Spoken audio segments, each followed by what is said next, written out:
আসসালামু আলাইকুম। প্রিয় শিক্ষার্থীরা, জাগরিকে আজকে আমি আলোচনা করব অষ্টম শ্রেণীর বাংলা দ্বিতীয় পত্র নিয়ে। শিক্ষার্থীরা, বাংলা দ্বিতীয় পত্রের প্রথম অধ্যায়ের প্রথম পরিচ্ছেদ, যে পরিচ্ছেদটির নাম হচ্ছে ভাষা, এই ভাষা সম্পর্কে আমি আজ বিস্তারিত আলোচনা করব।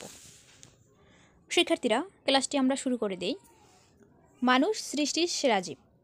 তার মনের মধ্যে সব সময় নানা বুদ্ধি বা ভাবের আনাগোনা চলে।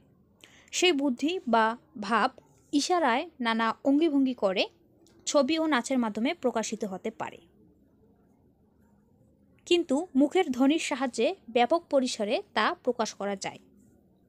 যেভাবেই মনের ভাব প্রকাশ করা হোক না কেন, এর সবই ভাষা। শিক্ষার্থীরা, আমাদের মনের ভাব, আমরা যা বলতে চাই মানুষকে বা যা বোঝাতে চাই, তা বিভিন্নভাবে প্রকাশিত হতে পারে। যেমন ইশারায় আমরা প্রকাশ করতে পারি, বিভিন্ন অঙ্গভঙ্গির মাধ্যমে, ছবির মাধ্যমে, নাচের মাধ্যমে এগুলো আমরা প্রকাশ করতে পারি। কিন্তু এই নাচের মাধ্যমে, ছবির মাধ্যমে, ইশারায় যেভাবে মনের ভাব প্রকাশিত হয়, এর থেকে ব্যাপক পরিসরে বা স্পষ্টভাবে মুখের ধ্বনির সাহায্যে বা মুখের আওয়াজের সাহায্যে প্রকাশ করা যায়। আমরা মুখের কথায় মনের ভাব যেভাবে প্রকাশ করতে পারি, ছবি বা নাচের মাধ্যমে সেভাবে প্রকাশ করতে পারি না। আমরা যেভাবেই প্রকাশ করি না কেন, মনের ভাব প্রকাশ হলেই সেটা হবে ভাষা। তবে অন্যান্য মাধ্যমের তুলনায় মানুষের মুখের ধ্বনি অনেক বেশি অর্থপূর্ণ হয় ও অন্যে বুঝতে পারে। আমরা এই যে নাচের মাধ্যমে, ছবির মাধ্যমে মনের ভাব প্রকাশ করতে পারি, তবে অর্থপূর্ণ হয় এবং অন্যরা সহজেই বুঝতে পারে মুখের ভাষার মাধ্যমে। সুতরাং সাধারণ কথায় ভাষা বলতে বোঝায় মানুষের মুখ থেকে বেরিয়ে আসা অর্থপূর্ণ কতকগুলো আওয়াজ বা ধ্বনির সমষ্টি। তাহলে ভাষা বলতে কি? ভাষা বলতে তো আমরা ইশারা, অঙ্গিভঙ্গি, ছবি, নাচ এর সবই বুঝি।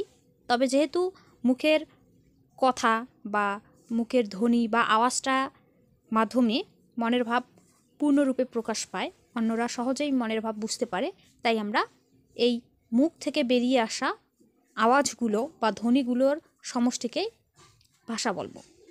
তো শিক্ষার্থীরা, মুখ থেকে আমাদের অনেক আওয়াজ, অনেক ধ্বনি বের হতে পারে, তবে এই সব আওয়াজ বা সব ধ্বনি কিন্তু ভাষা নয়। ভাষা হতে হলে এই ধ্বনিগুলোর বা আওয়াজগুলোর অর্থ থাকতে হবে। যদি অর্থ না থাকে তাহলে সেটাকে ভাষা বলা যাবে না। অর্থ থাকতে হবে, তাহলেই সেটা ভাষা হবে। এই অর্থপূর্ণ ধ্বনি হলো ভাষার প্রাণ।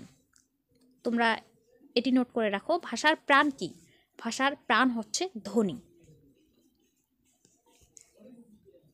ভাষার সংজ্ঞা দিতে গিয়ে ডক্টর সুনীতি কুমার চট্টোপাধ্যায় লিখেছেন, মনের ভাব প্রকাশের জন্য বাকযন্ত্রের সাহায্যে উচ্চারিত ধ্বনি দ্বারা নিষ্পন্ন কোনো বিশেষ জনসমাজে ব্যবহৃত স্বতন্ত্রভাবে অবস্থিত তথা বাক্যে প্রযুক্ত শব্দ সমষ্টিকে ভাষা বলে।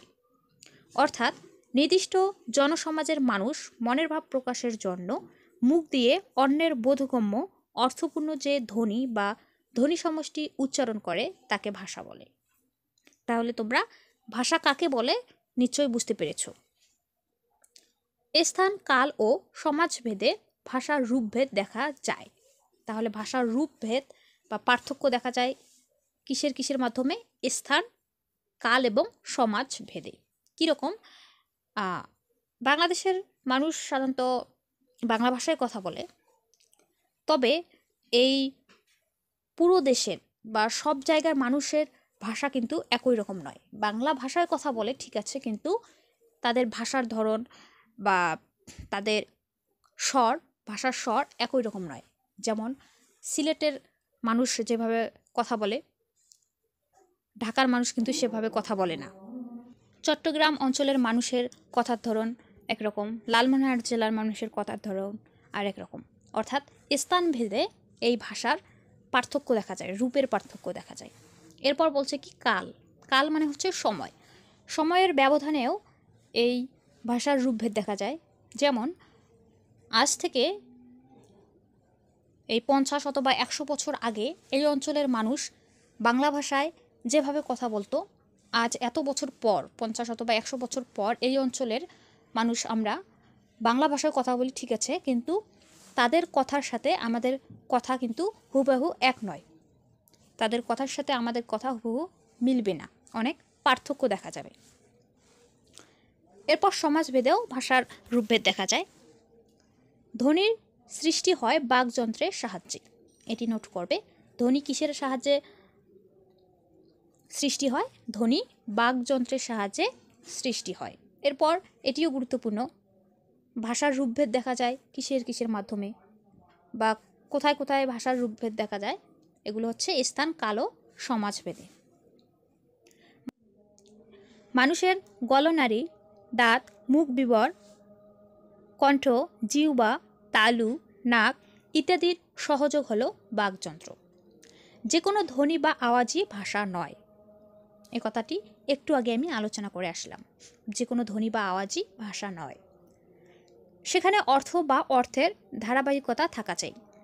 ধ্বনির অর্থপূর্ণ মিলনে গঠিত হয় শব্দ, আর একাধিক শব্দের সমন্বয়ে অর্থের ধারাবাহিকতায় তৈরি হয় বাক্য।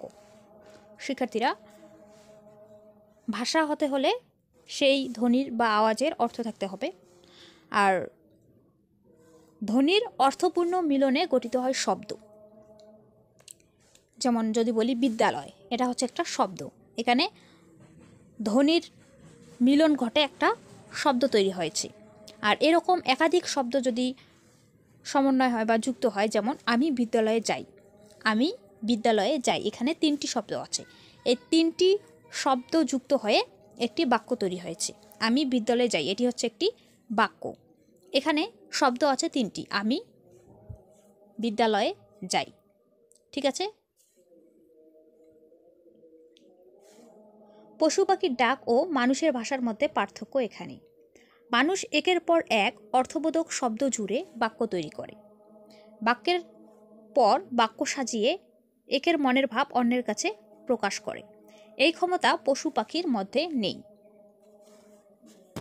তাহলে দেখো এখানে কি বলা হয়েছে, পশু পাখির যে আওয়াজ করে, পশু পাখি যে আওয়াজ করে বা শব্দ করে, সেটাকে কিন্তু ভাষা বলা যাবে না, কারণ ওই আওয়াজ বা ধ্বনির কোনো অর্থ নেই।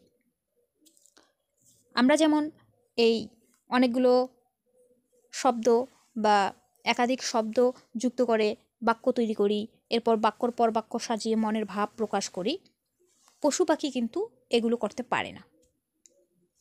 তাই তাদের যেহেতু এই ক্ষমতা নেই, তাদের ওই আওয়াজকে বা ডাককে আমরা ভাষা বলতে পারবো না।